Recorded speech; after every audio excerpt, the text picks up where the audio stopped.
आज का दिन आप सभी ने मेरे लिए बहुत यादगार बना दिया है।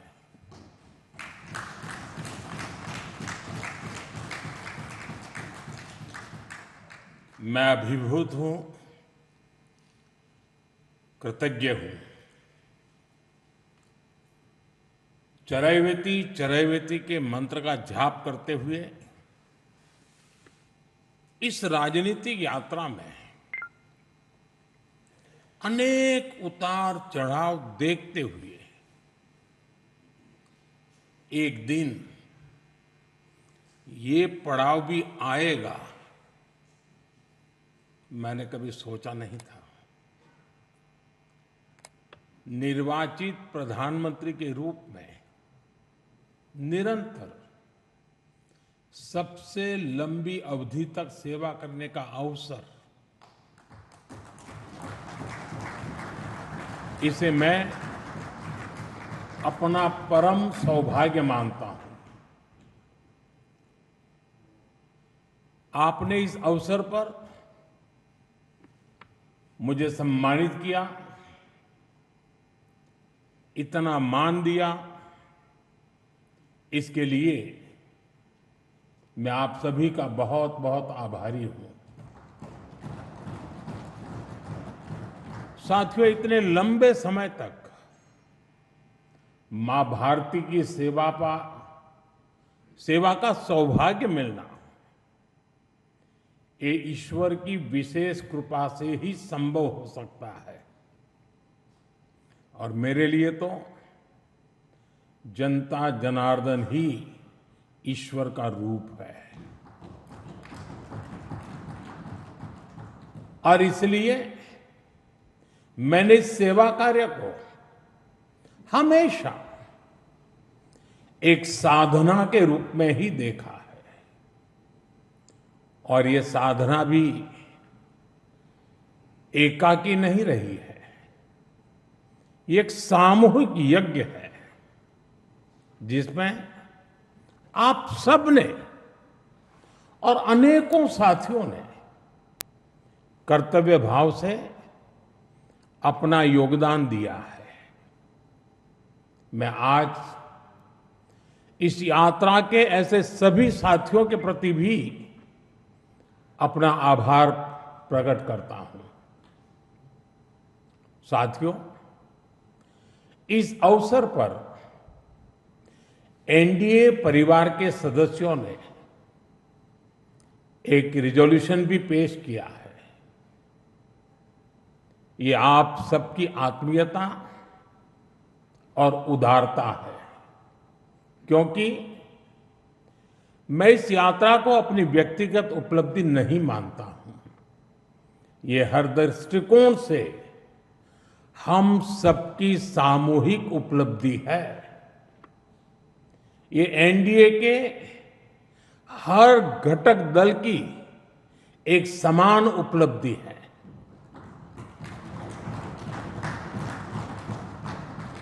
इसलिए मैं इस प्रस्ताव को आप सभी को, भाजपा समेत हमारे एनडीए परिवार के सभी कार्यकर्ताओं को समर्पित करता हूं। साथियों, भारत की जनता का निरक्षीर विवेक हमेशा अद्भुत रहा है। देश की जनता ने राष्ट्रीय स्तर पर राजनीतिक स्थिरता का महत्व समझा है। ये जनता जनार्दन की परिपक्वता ही है कि उसने लंबे समय तक मुझे इस तरह जनता की सेवा का अवसर दिया। 2014 के पहले के कई दशक बहुत अस्थिरता और उथल-पुथल से भरे हुए थे। इसका देश को बहुत नुकसान भी उठाना पड़ा।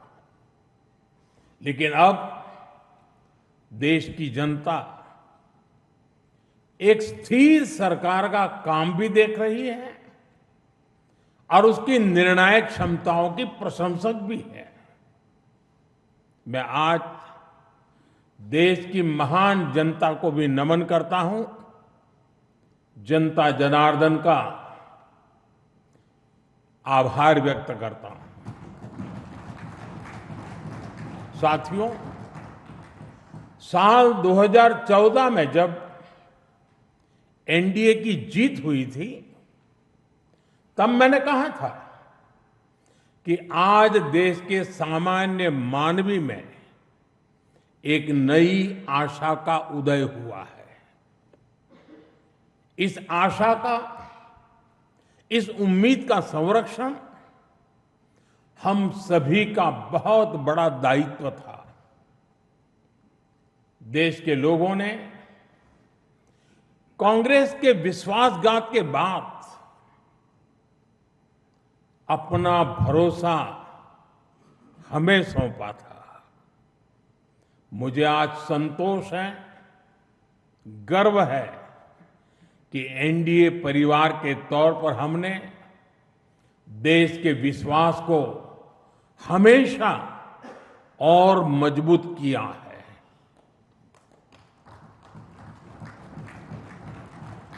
2014 में आशा का उदय होता सूरज आज नए आत्मविश्वास के प्रकाश पुंज में बदल गया है। भारत के लोगों ने पहली बार ये देखा है कि जब सही नीयत से सरकार चलती है तो तेज गति से विकास भी होता है। एनडीए सरकार के इन 12 वर्षों में 25 करोड़ से ज्यादा लोगों का गरीबी से बाहर निकलना ये दिखाता है कि हमारी नीतियां सही हैं, हमारी दिशा सही है। ये सफलता आज देश के हर उस व्यक्ति को एक भरोसा देती है कि एक न एक दिन उसका संघर्ष भी खत्म होगा, एक दिन उसके सपने भी पूरे होंगे। और मैं मानता हूं, कल जो गरीब था, आज जो न्यू मिडिल क्लास बना है, उसे अब हमें पीछे नहीं होने देना है। इसलिए सरकार के नाते, जनप्रतिनिधि के नाते हमें दिन रात काम करना है, परिश्रम की पराकाष्ठा करनी है। और इस संकल्प के साथ कि 140 करोड़ का ये देश हमसे जो उम्मीदें लगाए बैठा है वो जरूर पूरी हो। भारत का युवा, भारत की नारी शक्ति, भारत का मध्यम वर्ग, भारत के किसान, सबकी आकांक्षाएं, उनकी एस्पिरेशंस हमें पूरी करनी है।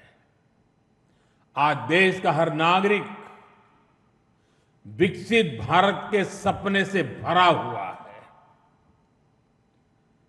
विकसित भारत का सपना अब किसी एक व्यक्ति का नहीं रहा, किसी सरकार का नहीं रहा, किसी दल का नहीं रहा। देश के जन जन का सपना बन चुका है, संकल्प बन चुका है। और इस सपने की पूर्ति के लिए हमें अपना हर पल समर्पित करना है। साथियों, एनडीए के 12 वर्षों की एक बड़ी सफलता ये भी है कि देश कांग्रेस के कुचक्र से आजाद हुआ है। कांग्रेस ने देश को लाचारगी, बेचारगी और हीन भावना के गर्त में गिरा दिया था। देश को यही एहसास कराया जाता था कि भारत में विकास धीरे धीरे ही होता है, भारत में तेज विकास संभव ही नहीं है। और बड़ी ही चतुराई से इस धीमी विकास को एक नाम दिया था, हिंदू ग्रोथ रेट। यानी कार्यशैली कांग्रेस की, दायित्व कांग्रेस का, विफलता कांग्रेस की, लेकिन कलंक देश की बड़ी हिंदू आबादी के नाम लगाया गया। जबकि असल में इस कुसंस्कृति का नाम होना चाहिए था कांग्रेस ग्रोथ रेट। इस कांग्रेस ग्रोथ रेट में ना गवर्नेंस थी, ना नीति, ना नियत और ना ही निर्णय। साथियों, आज पहली बार अटल जी के नेतृत्व में एनडीए सरकार आई, तब जाकर हमें एक झलक दिखी कि विकास में गति कैसे आती है। लेकिन दुर्भाग्य से 2004 में देश फिर से अस्थिरता के बवंडर में और कांग्रेस के शिकंजे में फंस गया। विकास तो दूर की बात है, देश को कांग्रेस ने एक के बाद एक हजारों करोड़ रुपए के घोटालों में घसीट दिया। साथियों,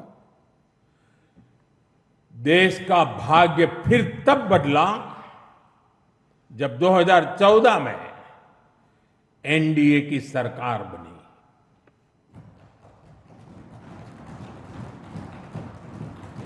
देश ने देखा कि जब नियत, नीति और निर्णय तीनों एक साथ काम करते हैं तो विकास की गति कैसी होती है। देश ने देखा कि जो काम दशकों में होते थे वो काम महीनों में होने लगे। 2014 में 74 एयरपोर्ट से 2026 में 160 से अधिक एयरपोर्ट तक, 2014 में 1000 किलोमीटर एक्सप्रेसवे से 2026 में 6700 किलोमीटर एक्सप्रेसवे तक, 2014 में सिर्फ 5 शहरों में मेट्रो से 2026 में 20 से ज्यादा शहरों में मेट्रो तक, 2014 में 700 करोड़ रुपए डिफेंस एक्सपोर्ट से 2026 में 23,000 करोड़ रुपए के डिफेंस एक्सपोर्ट तक। देश ने बहुत लंबी यात्रा तय की है। साथियों, 2014 में देश में केवल 25 करोड़ इंटरनेट यूजर थे। आज 100 करोड़ से अधिक यूजर इंटरनेट से जुड़े हैं। 2014 में डिजिटल पेमेंट्स ना के बराबर थे। आज भारत डिजिटल ट्रांजैक्शन में नंबर 1 देश है।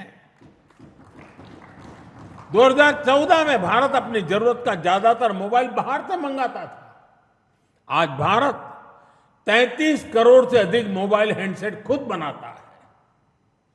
2014 में सोलर क्षमता केवल 2.5 गीगावाट थी। आज यह 150 गीगावाट से अधिक है। 2014 में एथेनॉल ब्लेंडिंग केवल 1.5% था। आज यह 20% तक पहुंच चुकी है।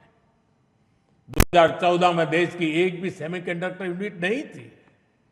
आज देश में बन रही 10 से ज्यादा सेमीकंडक्टर यूनिट्स भारत को आधुनिकता की तरफ ले जा रही है। साथियों, हमने देश की जरूरतों को अपनी नीतियों और निर्णयों का आधार बनाया। नई सोच से नए फैसले लिए। हमने युवाओं के लिए स्किल डेवलपमेंट मिनिस्ट्री बनाई। सहकारी क्षेत्र को मजबूती देने के लिए अलग कोऑपरेटिव मिनिस्ट्री बनाई। हमारे मछुआरे भाई बहनों के लिए अलग फिशरीज मिनिस्ट्री बनाई। हमारा फोकस क्लियर था, विकास की इस दौड़ में कोई पीछे न छूटे। साथियों, हमने दिव्यांगजनों के लिए कानून बनाया, आदिवासियों के लिए जनमन जैसी योजनाएं शुरू की, पशुपालकों और मछुआरों को पहले किसान क्रेडिट कार्ड का लाभ नहीं मिलता था, हमने उन्हें भी इस सुविधा से जोड़ा। और इतना ही नहीं, हमारी सरकार ने रेहड़ी पटरी वालों को भी स्वनिधि क्रेडिट कार्ड की सुविधा दी। साथियों, सवाल ये है कि अगर 12 साल में इतना कुछ हो सकता है तो फिर दशकों तक क्यों नहीं हुआ? ये कांग्रेस ग्रोथ रेट और एनडीए ग्रोथ रेट का अंतर है। एक व्यवस्था लोगों को इंतजार कराती थी, आज की व्यवस्था परिणाम दिखाती है। एक व्यवस्था काम अटकाती भटकाती थी, आज की व्यवस्था कहती है काम अभी होगा, समय पर होगा और बड़े पैमाने पर होगा। और इसलिए साथियों, 2014 से 2026 की कहानी केवल आंकड़ों की कहानी नहीं है, यह उस भारत की कहानी है जिसने पहली बार अपनी पूरी क्षमता के साथ दौड़ना शुरू किया है। वो भारत जो बड़े लक्ष्य तय कर रहा है और इन लक्ष्यों की प्राप्ति के लिए जी तोड़ मेहनत कर रहा है। साथियों, एनडीए के 12 वर्षों की उपलब्धियों की एक और विशेषता है, हमें ये उपलब्धियां वैश्विक अस्थिरता और अशांति के दौर में हासिल हुई है। एक स्थिर सरकार होने का लाभ क्या होता है, ये बार बार इस दौर ने साबित किया है। कोरोना के समय को हम कभी नहीं भूल सकते, जब हर तरफ हाहाकार मचा था, लेकिन भारत उस हालात को मुकाबला करते हुए भी सफलता से आगे बढ़ा। साथियों, दुनिया के बड़े बड़े देशों की अर्थव्यवस्थाएं संघर्ष कर रही है, तब भी 2025-26 में भारत ने 7.7% की ग्रोथ रेट हासिल की है। और पिछला क्वार्टर तो जो 31 मार्च को खत्म हुआ, उसमें भी भारत की ग्रोथ 7.8% रही है। ये सफलता इतनी आसान नहीं है दोस्तों। हम फ्रेजाइल 5 के कटघरे से बाहर निकलकर आज दुनिया की तेज गति से आगे बढ़ने वाली अर्थव्यवस्था बन चुके हैं। साथियों, कल के विकसित भारत की गारंटी है आज का आकांक्षी भारत। आकांक्षी भारत के गर्भ में विकसित भारत पल रहा है। आज के भारत की आकांक्षाएं बड़ी हैं, सपने बड़े हैं, इसलिए उसके संकल्प और लक्ष्य भी उतने ही बड़े हैं। देश की इन आकांक्षाओं का वाहक हमारा मिडिल क्लास है, नियो मिडिल क्लास है। इसलिए हमारी सरकार मध्यम वर्ग के एस्पिरेशंस को पूरा करने में लगी है। मिडिल क्लास की ईज ऑफ लिविंग, उसकी क्वालिटी ऑफ लाइफ, उसके लिए नए अवसर और नई संभावनाएं, हमने हर फ्रंट पर काम किया है। साथियों, 2014 से पहले मिडिल क्लास कानून की उलझनों का सबसे बड़ा शिकार हुआ करता था। जटिल टैक्स सिस्टम, आमदनी के सीमित स्रोत और टैक्स का बड़ा बोझ, खराब गवर्नेंस की मार, ये सब सामान्य मानवीय के लिए डेली लाइफ की चुनौती होती थी। लेकिन हमने मिडिल क्लास की परेशानियों को समझा, हमने मिडिल क्लास की आकांक्षाओं को समझा और इसलिए आज 12 लाख रुपए तक की आमदनी पूरी तरह से टैक्स फ्री है।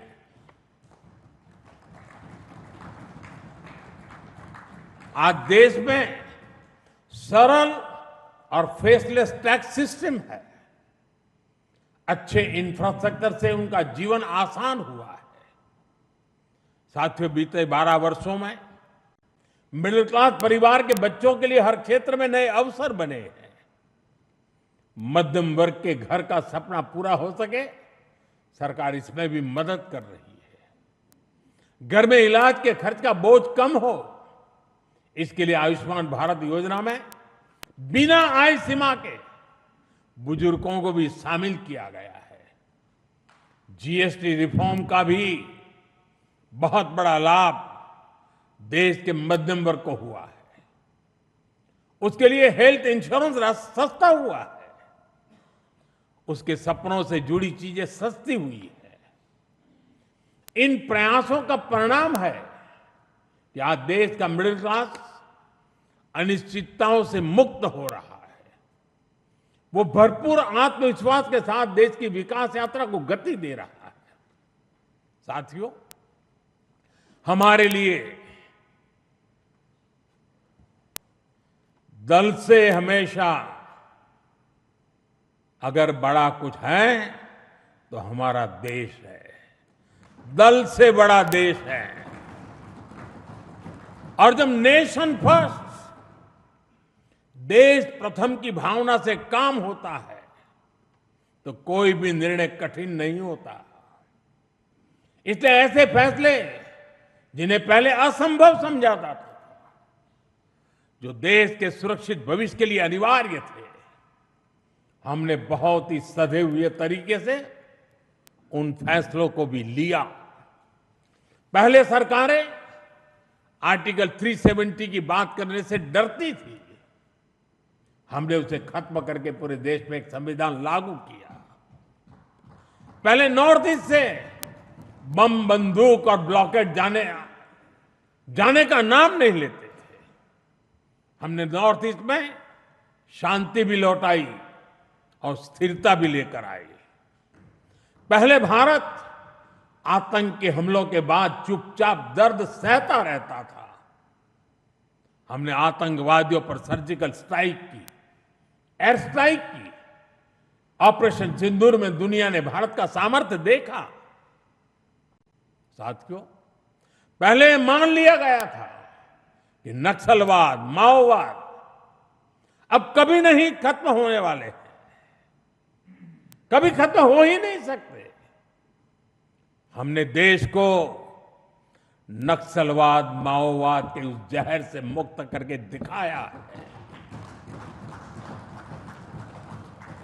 साथियों, महिलाओं को आरक्षण, 3 तलाक के खिलाफ कानून, सीएए का कानून, भारतीय न्याय संहिता, सैनिकों को 1 रैंक 1 पेंशन। एनडीए सरकार राष्ट्रहित में कोई भी काम करने से पीछे नहीं रही और हम सभी को इस बात पर गर्व है। मैं आज देश को फिर आश्वस्त करूंगा, देश हित के बड़े फैसलों का ये सिलसिला और भी तेज होगा, तेज गति से आगे बढ़ेगा। साथियों, बीते 12 वर्षों में देश ने जो कुछ हासिल किया वो दुनिया देख रही है, लेकिन अब हमें अपनी दृष्टि आगे की ओर रखनी है। हमें 2047 के लक्ष्य को देखते हुए उस लक्ष्य को पूरा करने के लिए अपनी स्पीड को और बढ़ानी होगी।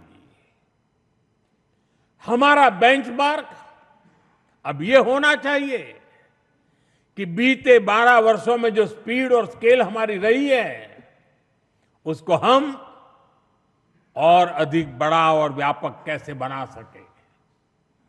आज ग्लोबल ग्रोथ में भारत की हिस्सेदारी लगातार बढ़ रही है। इसलिए भारत को अब ग्लोबल पैरामीटर्स, ग्लोबल कंपटीशन और ग्लोबल पर्सपेक्टिव देखना है। दुनिया भारत से सॉल्यूशन चाहती है। दुनिया भारत में वैश्विक सप्लाई चेन का एक भरोसेमंद पार्टनर देख रही है और हमें दुनिया की इन अपेक्षाओं पर खरा उतरकर दिखाना है। हमें यह समय गंवाना नहीं है और मैं बार बार कहता हूं, यही समय है, सही समय है।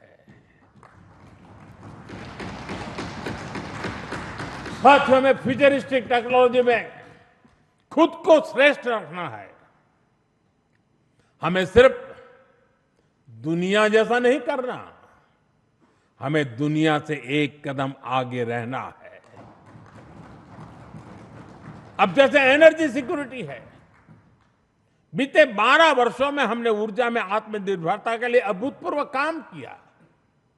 मैंने लाल किले से समुद्र मंथन अभियान की घोषणा की थी। ये बहुत ही महत्वाकांक्षी मिशन है।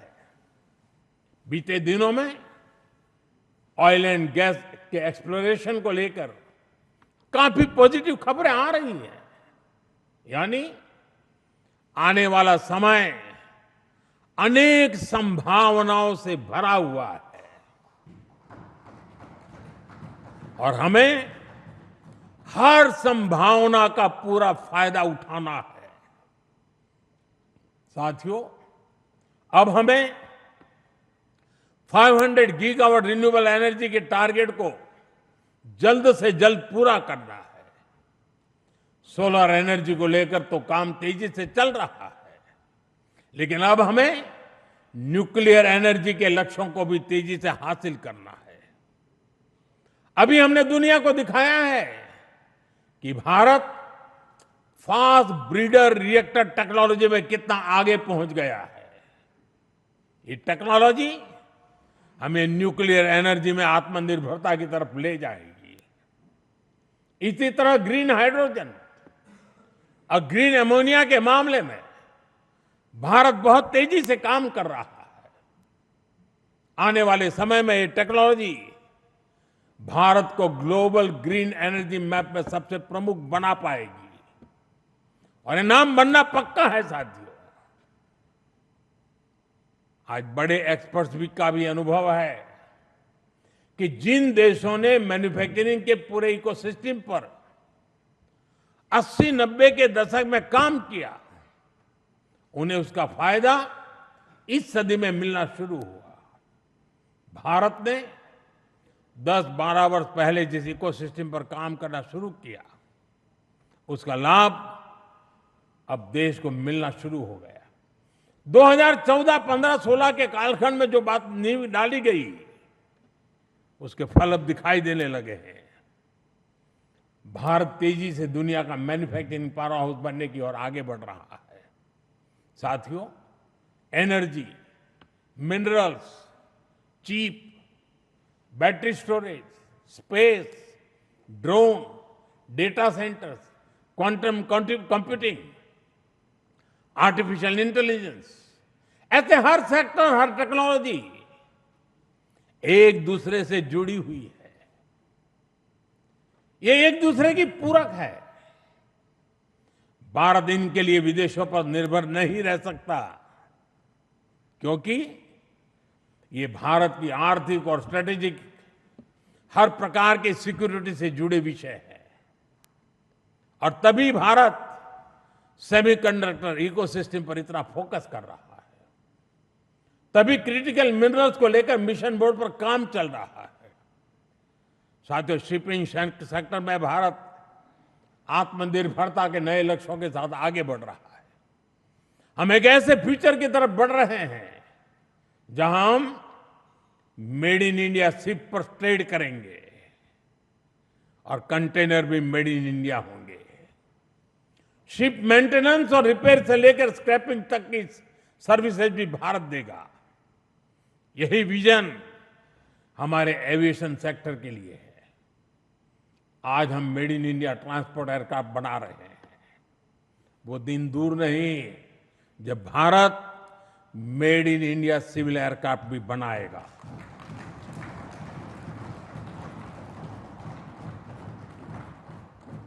देशवासी मेड इन इंडिया विमान में ही यात्रा करेंगे, वो दिन मैं देख रहा हूं दोस्तों। साथियों, ये सदी टेक्नोलॉजी की है, डेटा की है। आज विश्व के सबसे बड़े और आधुनिक डेटा सेंटर्स भारत में बन रहे हैं। यही भारत की ग्लोबल सप्लाई और वैल्यू चेन का मजबूत पिलर बनाएगी।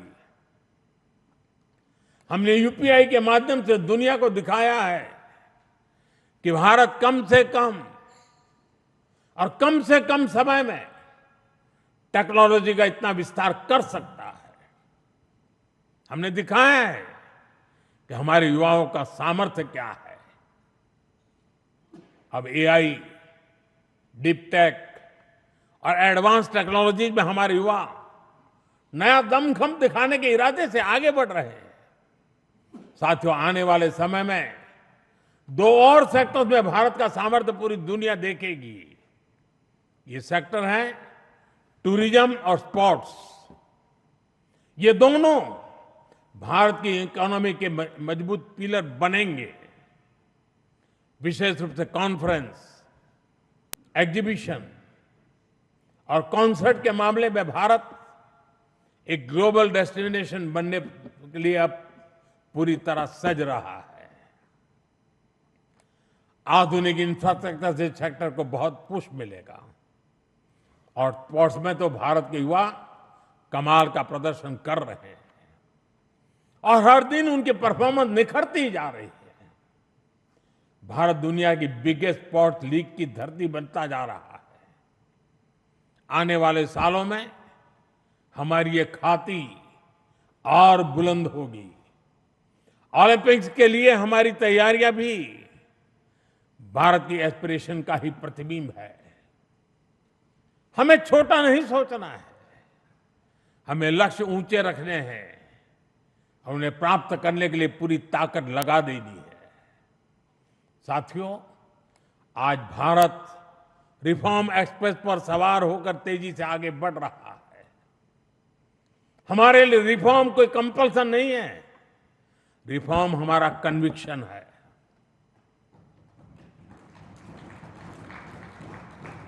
और देश भी निरंतर रिफॉर्म्स को सपोर्ट कर रहा है। साथियों, देशवासियों की सहभागिता की हमारी बहुत बड़ी शक्ति है। ये 12 वर्ष सरकार और समाज की सहभागिता का उत्सव मनाने वाले रहे हैं। बीते 12 वर्षों में मैंने जो भी सहयोग देश से मांगा, देशवासियों ने दिल खोल करके साथ दिया है। मैंने स्वच्छता का आग्रह किया तो पूरा देश निकल पड़ा। मैंने देश से डिजिटल पेमेंट अपनाने के लिए आह्वान किया तो भारत रियल टाइम ट्रांजैक्शन में दुनिया में सबसे आगे निकल गया। मैंने कोरोना महामारी के दौरान एकजुटता का, संयम का आग्रह किया तो देश ने एकजुट होकर उस महामारी का सामना किया। जनता ने कभी हमें निराश नहीं किया।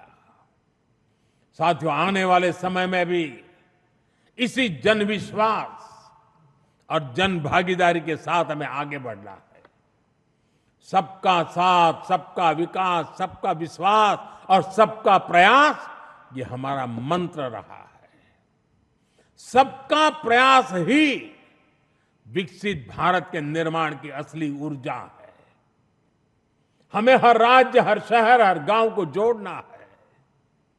अब समय आ गया है कि राज्यों के बीच नई प्रकार की तंदुरुस्त स्पर्धा, स्वस्थ स्पर्धा हो। स्पर्धा इस बात की हो कि कौन सा राज्य सबसे तेजी से $1 ट्रिलियन इकोनॉमी बनता है।